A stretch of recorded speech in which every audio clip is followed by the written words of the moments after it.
It's crazy how big office buildings have become. When I was a kid, I thought anywhere with an elevator that went up to 10 must practically be scraping the edge of heaven. These days, that's considered small. Just a little hump in the city skyline, hunched between buildings easily 4 times that height. And that child enchanted by the idea of an elevator that traveled 9 floors from the ground is long gone. Waiting for them to arrive and depart so you can reach your much more distant floor is now just a mundane and annoying part of life. Perhaps it's ironic, then, that my story begins in one such ordinary elevator. I'd been down on level 12 catching up with a colleague. When I stepped into the elevator to head back to my floor, I didn't notice anything out of the ordinary. Just 3 other passengers already in the car, all dressed in business casual, just as I was. There was a tall woman wearing cat eyeglasses and a scarlet blouse under a smart jacket, her bright lipstick matching her top. The other 2 were standard shirt, tie, and pants guys like myself, nondescript and virtually clones of each other, but for variation in height and shoe size. "Hi," I said to the woman as I got in. She ignored me and continued tapping on her smartphone, her pale features a mask of feigned concentration. As the elevator climbed, the awkward silence continued, and I regretted saying anything at all. Then, with a juddering, sickening lurch, we began to fall. One of the other men yelled in alarm. I grabbed the rail and held on for dear life as the car plunged down the shaft. The woman dropped her phone, then crouched on the shaking floor, shrieking in fear. Then, as abruptly as it started, it stopped, and the elevator ground to a jerky halt. One of the men started hammering buttons to get the door open, while the rest of us gathered our wits. "The door is stuck. Emergency call isn't working," said the button masher, the taller of the 2. "Can we get it open?" asked the woman, her British accent thick and unfamiliar. "With 4 of us? Sure we can," I offered, curling the tips of my fingers into the gap between the doors. With much grunting and heaving, we managed to lever the door ajar, enough for all of us to squeeze out, onto what appeared to be a random floor full of office cubicles. In that shared experience sort of way, we joked about our close call for a few moments, before a taller guy jabbed the button for another elevator in the row of 4. Nothing happened. "I'm not sure this panel has power," he called. "Nor this one. Or this one." He was right. We all punched the call buttons on the elevator repeatedly, but to no avail. The woman and I exchanged glances, and with an eerie frisson of simultaneous realization, we turned to properly view the cubicles behind us. While we could hear the faint emanations of familiar office sounds, distant chatter, keyboards clicking, and muted phone ringtones, there were no people here. The cubicle farm was utterly deserted. "Which floor are we on?" she asked. "Not sure," the smaller guy responded, wiping sweat from his upper lip. "But this looks abandoned." Taller guy paced up to the nearest desk. "Maybe there was a fire drill? Could have been why the lifts failed." He picked up the receiver of the desk phone. He listened for a minute, then put it down again. "Just a recorded message. Some woman saying they apologize for any inconvenience. Yada yada." "I left my phone on my desk," I confessed. "Same," said shorter guy, shifting nervously from one foot to the other. "No bars," declared taller guy, thumbing his device open. "And no free Wi-Fi networks. That's weird." I remembered the woman's phone, as she'd dropped it during the initial fall. "Bollocks," she swore, as she ripped off the back cover, then reinserted the battery. The front screen was clearly cracked and the device refused to power up. "Completely dead. Must have broken in that bloody lift." "Surely there must be a working phone somewhere," shorter guy reasoned, walking a few steps further into the maze of cubicles. "Or we could just take the stairs," I pointed out. Taller guy emerged from the side of the elevator well. "Locked. Swipe card access only. And mine doesn't work." Of course, none of ours did. Shit. taller guy introduced himself as John, a property manager, and his shorter look-alike turned out to be Gary, which oddly suited the nervous accountant. The woman in red called herself Sam, short for Samantha, and she was the legal secretary. We spread out through the cubicles and tried every phone, and we all got the same message. A woman with a transatlantic accent saying, "All our lines are busy at the moment. Your call is very important to us. Please try again later." I registered how strange it was that the voice kicked in immediately, as soon as we lifted the receivers. "Where the hell are all the people?" Sam asked. Her business jacket was now tied around her waist, her blouse stained wet at the armpits. She wasn't the only one sweating, we all were. The heating was turned up far too high on this floor. "I can still hear people." I pointed in the direction of a faint phone warble. John had loosened his tie and undone 2 buttons, his white shirt now transparent with perspiration. "People or just office noises?" We kept walking, looking for something, any clues. All the computers were locked, and we were not surprised that none of our login credentials worked. We were so far from the elevators now, I had no idea which direction they were in. "This place is wrong. It's too big," moaned Gary. His eyes rolled feverishly. His tie was completely gone and his shirt was open to the waist, exposing a healthy rug of chest hair and a nascent beer belly. He was right. The floor was too big. Far too big. I worked here long enough to have a feel for the rough dimensions of this building, and we surely should have hit a wall or window by now. "This doesn't make any sense," Sam breathed in frustration, hitting the speaker button on yet another desk phone. "All our lines are busy at the moment. Your call is very important to us. Please try again later." Was it just my imagination, or did the voice sound slightly agitated now? Subtly different from when we first started picking up the phones. "We could be going in circles," John countered feebly. "We could just be lost." Sam snorted and dropped the receiver. "Oh, come on! This place is set out like a grid. It's an office, not a bloody forest. How can we go in circles?" We couldn't find the elevators anymore, and as we kept walking, things were definitely starting to get stranger. Some cubicles remained neat and tidy, perfect little office spaces. Others were overflowing with paper, stacks of it spilling out into the aisles. One was piled up with smashed computer equipment, and another was populated entirely by backless office chairs, stacked into the small space. "This is fucked!" hissed John, voicing what all of us were thinking. Sam jerked her hand abruptly to her left, eyes wide. "Over there!" We tracked her gesture and collectively almost wept with relief. There was a man coming towards us, the bright orange of his high-visibility jacket a welcome splash of color and the drab grayness of the cubicle farm. But something was wrong. He was walking too slowly, erratically. His face was puffy, red, and shiny with sweat. And when he saw us, he began to run, lurching in our direction. His babbling was incomprehensible at first, but Sam put her arm around his shoulders and soothed him until he got his frantic breathing under control. "Thank God," he said. "I thought I was alone in here."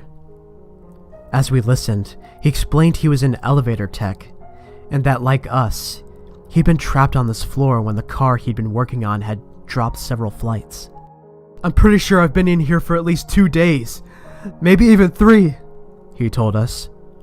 "I've had nothing to eat or drink, and it's so goddamn hot." He was shaking as he spoke, chapped lips pale against his florid face. I could see he was telling the truth. "I saw a kitchenette just back there," Sam soothed the poor technician. "We'll get you some water from the tap. I think there was a vending machine too." But no matter how much we jiggled the faucets, no water came out. Gary poked his balding head under the sink, then came up. His giggling was nervous, on the very edge of hysterical. "It's not even plumbed. There aren't even any pipes." The vending machine also turned out to be purely decorative. John put an office chair through the glass front, but all the packages inside were empty. The shrink-wrapped fruit was made of shiny, hard plastic. Display food.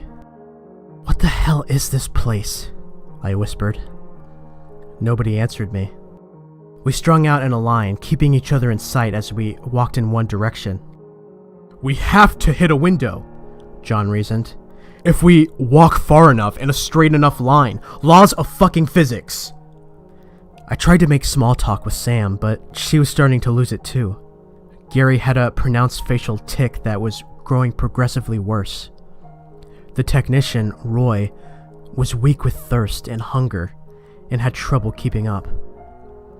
By the time we saw the glimmer of glass ahead of us, we realized we had lost him completely, and nobody volunteered to go back and find him. As we approached the window, a profound sense of relief started to wash over me. I could see blue sky, tall buildings, fuzzy clouds, and the familiar hills behind the city. But something felt wrong. "Parallax," Sam hiccuped.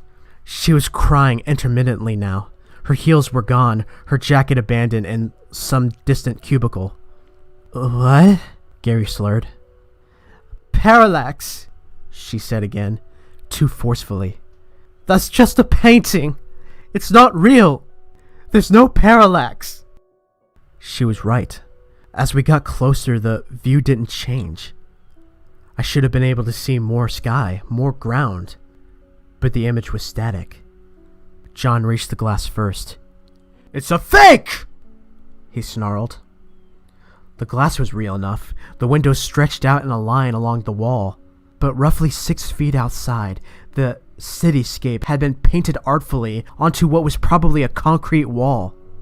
Below the wall quickly dropped into darkness, the lights of our floor illuminating only that painted swath of false hope.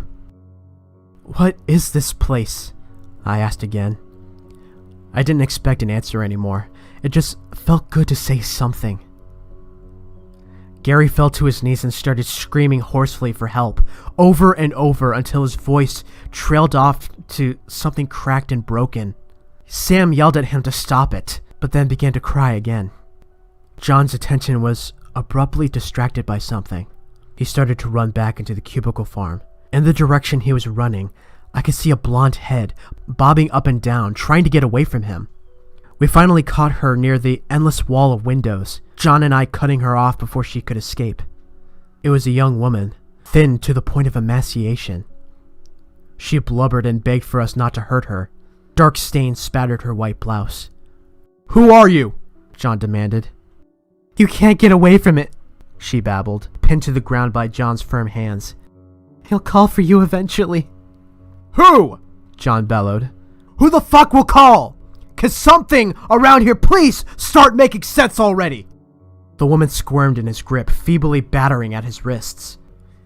"The manager," she crooned, the obvious instability of her mental state saturating every syllable.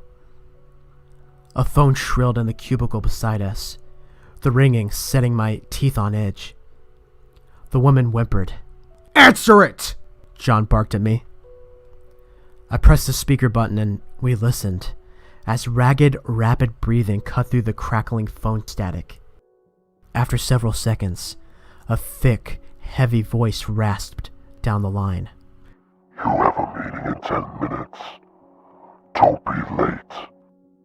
There was a yelp from John as the woman bit into his wrist. He jerked his hand back and we watched as she scrambled to her feet and ran, straight for the windows. She rebounded on contact, but the glass grew a massive, jagged spiderweb of cracks from the impact. She got to her feet, warbling triumphantly, then tried again. This time she smashed through. She fell into the darkness, her trailing cry of terror and peculiar glee continuing for 10 long seconds, before it ended abruptly. Another phone rang.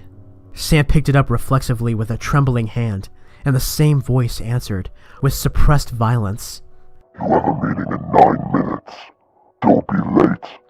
We hurried away from the windows, not knowing where to go. Phones rang around us. We didn't pick them up. We knew what they would say. When they stopped ringing, we all paused. Sam turned to regard the rest of us, her eyes huge, dilated with fear. "What happens now?" As if in answer, a rumbling began, washing over the Cubicle farm. It sounded to all the world like a charging rhino was smashing its way through the thousands of dollars of office equipment to get to us. "Run!" John screamed. We ran like fleeing chickens. None of us went in the same direction, but we all ran away from the sound. It was close now, smashing and tearing through the cubicles like a tornado with a dust cloud made of paper whirling in the air around us. There was a piercing female scream and a bestial roar of triumph. I could still hear the sound of Sam's bones snapping and her gurgling screams as I sprinted headlong away down another aisle. Hours later, I found the mad blonde woman who had jumped from the window, lying in the main concourse. Her legs were bent at impossible angles, but the skin wasn't broken. Her head was lumpy, misshapen. She dragged herself along the gray office carpet, still trying to find an exit, still trying to escape. When she saw me, she stopped and propped herself up on her elbows. "It's a dream," she managed, her voice cracked with dehydration. "I wish it was," I said, "but it isn't. This is real." She shook her head. "No, not your dream, silly. This is its dream." "The dream of that thing that came for us?" "You're so stupid! This isn't the manager's dream. He's just a part of the dream." Her voice lost inflection as she continued, almost chanting now. "This is the dream of corporate corruption. This is the dream that mankind created when he built those monstrosities of great glass and steel. When he filled them with mindless drones, daydreaming at their desks while they grind their lives away in sterile banality. How do I get out?" She laughed a horrific broken sound. "Oh, you can't. You can never get out. Once you're part of the machine, you can only climb over others, backstab, sell them out, try to claw your way up to the top. Only those at the top call the shots." A phone shrieked in the cubicle next to us. I found John, wandering, jumping like he was being electrocuted every time a phone rang nearby. "Gary is gone," he whispered. And I think we both heard what happened to Sam. "I think I found a way out," I told him. "What? You did? Well, what the fuck is it, man? It's over there," I said, pointing past his shoulder, out into the farm. As he turned to view what I was pointing out, I picked up the desk printer beside us and brought it down with all my strength on the back of his neck. His legs went out from under him immediately. The computer cables were adequate for tying up his ankles and wrists. I didn't want him to get away from me now, not when I was so close to getting out. When the phone rang, I picked it up immediately. "You have a meeting in 5 minutes. Don't be late," the manager said. Holding the receiver in my shaking fist, I tried to keep my voice as level as possible. "See you in 5. I've arranged catering." I heard him approaching, his massive, heavy feet slamming into the floor of the office with unbridled violence. He wasn't chasing me. He knew I was waiting for him. He knew that I was willing and prepared. The wall of the cubicle I stood in was abruptly ripped away, and I beheld the manager. Perhaps he'd been human once. Now he resembled a shaved bear, the rags of a business suit still clinging to his wrists, waist, neck, and ankles. He towered over us, his slavering jowls wobbling as his huge nose sniffed my offering. Back against the set of filing cabinets, I watched in fascinated terror as the manager fell upon John's unconscious body and began to tear him to pieces. As the manager gorged upon the flesh of the man, shoveling it into his gaping and possibly huge maw, I heard the innocuously cheerful ding of an elevator to my right.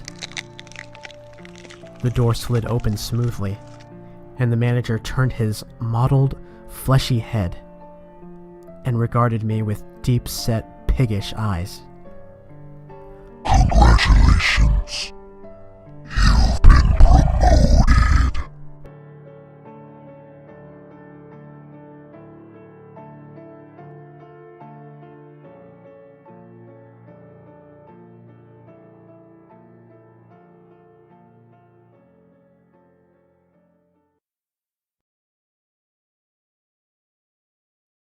Thank you all so much for listening to tonight's story. If you'd like to hear more, feel free to subscribe. If there's a horror story that you'd like me to narrate, feel free to email me at catacomblibrary@gmail.com. You can also follow me on social media using the links below, and if you'd like to donate to my Patreon, you can do that as well. I have exclusive content for those who do, and you will be financially supporting this channel, which I'll be very thankful for. For now, your visit to the catacombs has ended. Stay safe out there.